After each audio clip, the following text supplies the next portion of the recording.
রাজধানীর খিলগাঁও তালতলা এলাকায় আপন কফি হাউজের সামনে এক তরুণীকে লাঠিপেটার ঘটনায় চাঞ্চল্য ছড়িয়েছে সামাজিক মাধ্যমে। ভাইরাল হওয়া ভিডিওতে দেখা যায় একজন কর্মচারী প্রকাশ্যে এক নারীকে শারীরিকভাবে লাঞ্ছিত করছেন।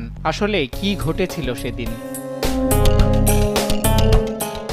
সিসিটিভি ফুটেজে দেখা যায় মেয়েটি স্বাভাবিকভাবেই আপন কফি হাউজের মধ্যে প্রবেশ করে। এরপর কয়েকজনের কাছে টাকা দাবি করে। টাকা দিতে অসম্মতি জানালেও বেশ কয়েকবার টাকা চাইতে থাকে। এক পর্যায়ে কফি হাউজের একজন কর্মীকে দেখে অন্যদিকে চলে যায়। পরে কফি হাউজের বাহিরে যেতে বললেও রাজি নন মেয়েটি। এ সময় মেয়েটিকে টানতে টানতে এবং কয়েকবার আঘাত করে বের করে দেয় প্রতিষ্ঠানটির কয়েকজন কর্মী। ফুটেজে আরও দেখা যায় মেয়েটি ঘটনাস্থল ত্যাগ করার পরে ব্যথা পাওয়ায় ক্ষোভ নিয়ে ইট হাতে আবারও কফি হাউজের সামনে এসে গেটে ধাক্কাধাক্কি করে। পরে কয়েকজন কর্মী বের হয়ে এসে বারবার তাকে চলে যেতে বললেও ভেতরে প্রবেশের চেষ্টা করে মেয়েটি।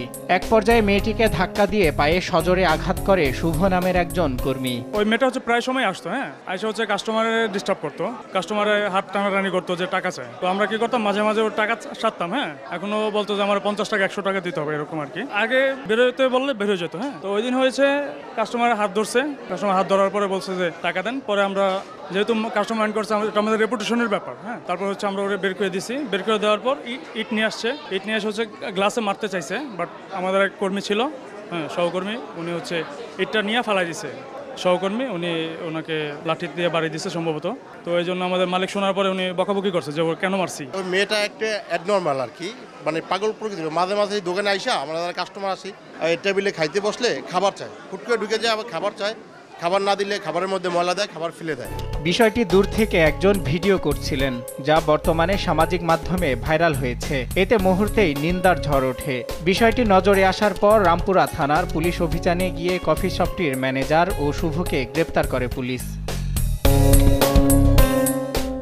এ বিষয়ে রামপুরা থানার ভারপ্রাপ্ত কর্মকর্তা মোহাম্মদ আতাউর রহমান আকন্দ বলেন, নারী ও শিশু নির্যাতন দমন আইনে মামলা হয়েছে। তদন্ত শেষে আইনানুগ ব্যবস্থা নেওয়া হবে। একটা ভিডিও ভাইরাল হয় যে একজন তরুণীকে আমরা যে লাঠি দিয়ে আঘাত করে তাকে শনাক্ত করি এবং সাথে সাথে তাকে গ্রেপ্তার করি। এখন তরুণীকে তো আমরা পাই নাই, তরুণীকে যেহেতু পাই নাই, আমরা সঠিক বক্তব্যটা আমরা দিতে পারি নাই।